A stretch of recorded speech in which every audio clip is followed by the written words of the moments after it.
Mayotte, actualité. Question de Monsieur Mansour Kamardine à Monsieur le ministre de la Transition écologique et de la cohésion des territoires. La parole est à Monsieur Mansour Kamardine.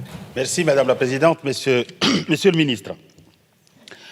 Le projet de construction d'une piste longue à Mayotte permettant d'accueillir tout type d'appareils est identifié depuis 1985.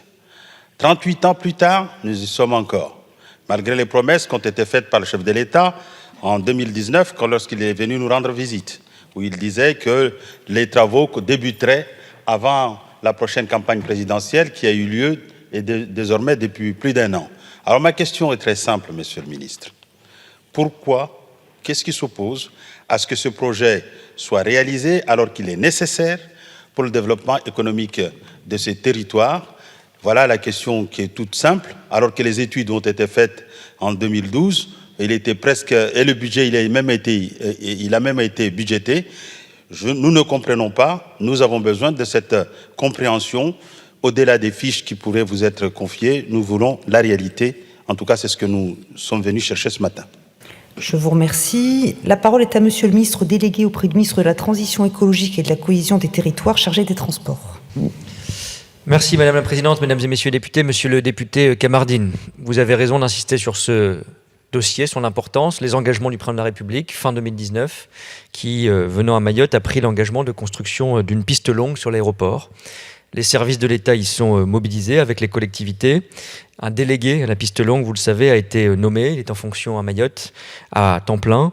Et près de 100 personnes dans les différents services de l'État sont mobilisées avec un budget qui atteint presque 10 millions d'euros pour engager, c'est la procédure et c'est la réalité de la longueur des délais, des procédures d'autorisation, des procédures d'expertise, des études complémentaires sont encore nécessaires. Sur le choix du lieu d'implantation en particulier, vous le savez, des études complémentaires sont conduites sur un site qui pourrait se situer sur Grande Terre sans que ces études aujourd'hui soient encore conclusives.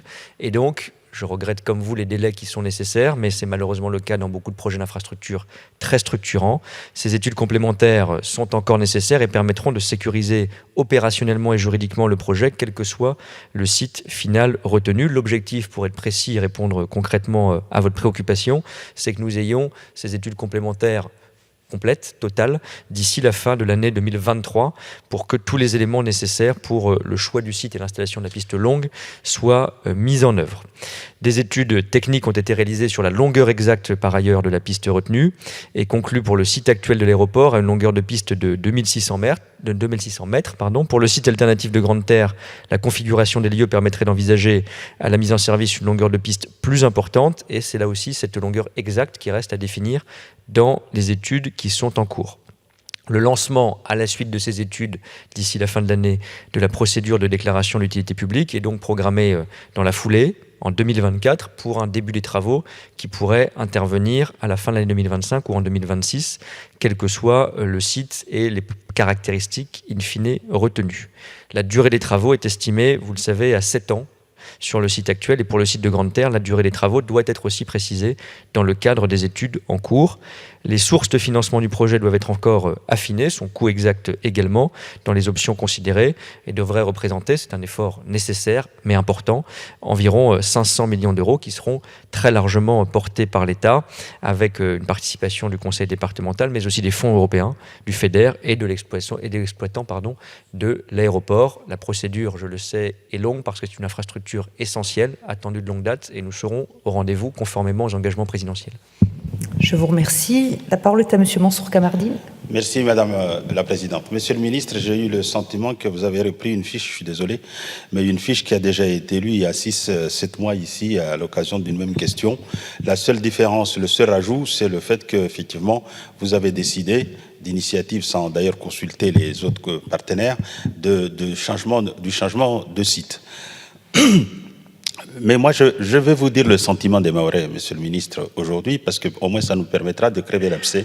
Ce projet, en réalité, est repoussé à chaque fois uniquement pour des considérations purement diplomatiques, parce que pendant très longtemps, l'État a souhaité que Mayotte s'appuie sur la piste longue qui est à Moroni, c'est-à-dire un pays étranger, pour assurer notre développement, ce que nous refusons.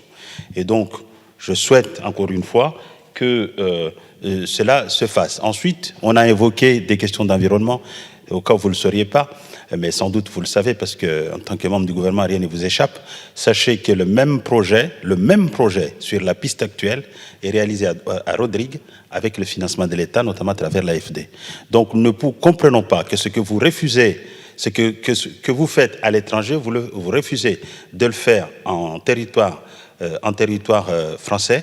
J'ajoute que ce que nous refusons de faire ici, demain, quand on voudra le faire, parce que Mayotte, c'est la France, on ne veut pas le faire parce qu'on a peur de Moroni, parce qu'on ne veut pas qu'ils ramènent les Russes, sauf que dans 10 ans, dans 15 ans, ce sont les Russes qui seront aux Comores, et là, nous aurons du mal, effectivement. Nous chercherons à nous imposer, mais on aura du mal. Donc, anticipons les choses maintenant. À Mayotte, nous sommes chez nous. C'est ce que je souhaite qu'il soit fait. Mayotte, actualité.